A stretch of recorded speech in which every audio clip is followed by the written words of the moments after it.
ইন্দ্রাণী গাঙ্গুলিকে চরম টর্চার করা সেই ভিডিও দেখি এবার আয়ুষকে হুমকি ধামকি দিয়ে জোর করে বিয়ে করার সিদ্ধান্ত নিল মেঘা। হ্যাঁ বন্ধুরা, ভিডিওটা লাইক দিয়ে দেখতে থাকুন। যে মুহূর্তে কিনা আয়ুষকে সঙ্গে করে নিয়ে মেঘা যখন কিনা বিয়ের পিড়িতে বসে যায় এবং সেই মুহূর্তে যখন কিনা কুসুম বলতে থাকে যে ছোটো সাহেব, আমি আপনার কাছে হাত জোর করে অনুরোধ করছি যে আমার কারণে আমার উপর অভিমান করে আপনি এত বড় একটা নিকৃষ্ট প্রজাতি মানুষকে বিয়ে করে আপনার জীবনসঙ্গী করবেন না, এতে করে আপনাদের গোটা গাঙ্গুলি পরিবারটা নরকে পরিণত হয়ে যাবে। আপনি কেন বুঝতে চাইছেন না বলুন তো? ঠিক সেই মুহূর্তে রাজশেখর গাঙ্গুলি, ঈশান এবং অনুশ্রী যখন কিনা কুসুমের বিরুদ্ধে গিয়ে বলতে থাকে যে কুসুম, তুমি যা তা যেরকমটা মুখে এসে সেরকমটা তুমি কেন বলছো বলো তো? এর বিরুদ্ধে এই সমস্ত কথাবার্তাগুলো যে তুমি বলছো, তোমার মেঘার বিরুদ্ধে কোনো রকম কোনো তোমার কাছে এই মুহূর্তে প্রমাণ আছে? যদি থাকে তাহলে দেখাও। ঠিক সেই মুহূর্তে রাতুল যখন সেখানে সে বলতে থাকে যে হ্যাঁ অফকোর্স আছে, বিধেই তো বলছে আমরা ফাঁকা গুলি তো কোনো মতেই মারছি না।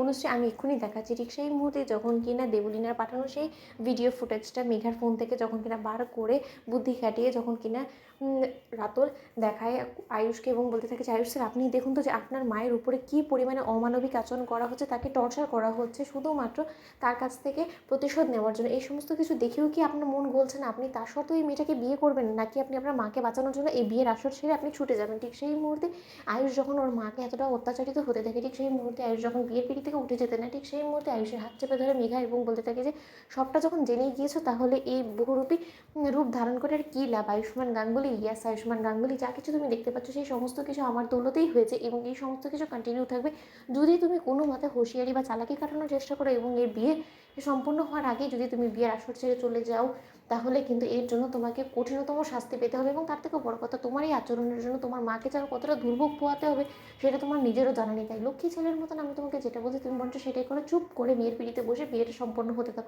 ঠিক সেই মুহূর্তে রাজশেখর গাঙ্গুলি যখন বলতে থাকে যে সিদ্ধার্থ, আমার আর ইন্দ্রাণীকে বাঁচাতেই হবে, যে করে হোক না কেন এক্ষুনি আয়ুষের জীবনটা নরকে পরিণত করে দিবে এই মেয়ে এই ভালো মানুষের মুখোশ আড়ালে যে এতটা নোংরা প্রজাতির মানুষ ছিল সেটা আমরা কেউ চিনতে পারিনি। কুসুম আমাদেরকে বারবার করে বলেছিল, অথচ আমরা সমস্ত এটা জেনেও কেন এত বড় একটা ভুল করলাম বলতো? ঠিক সেই মুহূর্তে যখন কিনা এক পর্যায়ে ইন্দ্রাণী গাঙ্গুলি বলতে থাকে যে তোমরা চাইলে আমাকে মেরে ফেলতে পারো, আমাকে মেরে ফেললেও কিন্তু কোনো মতেই তোমরা তোমাদের উদ্দেশ্য হাসিল করতে পারবে না দেবলী না, কারণ ও বাড়িতে আমি কুসুম আমার প্রতিচ্ছবিকে রেখে এসেছি এবং সে, আমি নিশ্চিত যে আমি উপস্থিত থাকি বা না থাকি সে সমস্ত কিছু সামলে হলেও আমাকে বিপদের মুখ থেকে উদ্ধারও করবে এবং তার পাশাপাশি আয়ুষকেও এই নরকের জীবন থেকে উদ্ধার করবে এবং এটা আমার দীর্ঘ বিশ্বাস। ঠিক সেই মুহূর্তে দেবলীনা বলতে থাকে যে একবার যদি আয়ুষের সঙ্গে মেঘার বিয়েটা হয়ে যায় ইন্দ্রাণী গাঙ্গুলি, তাহলে তুমি কী করবে বলো তো?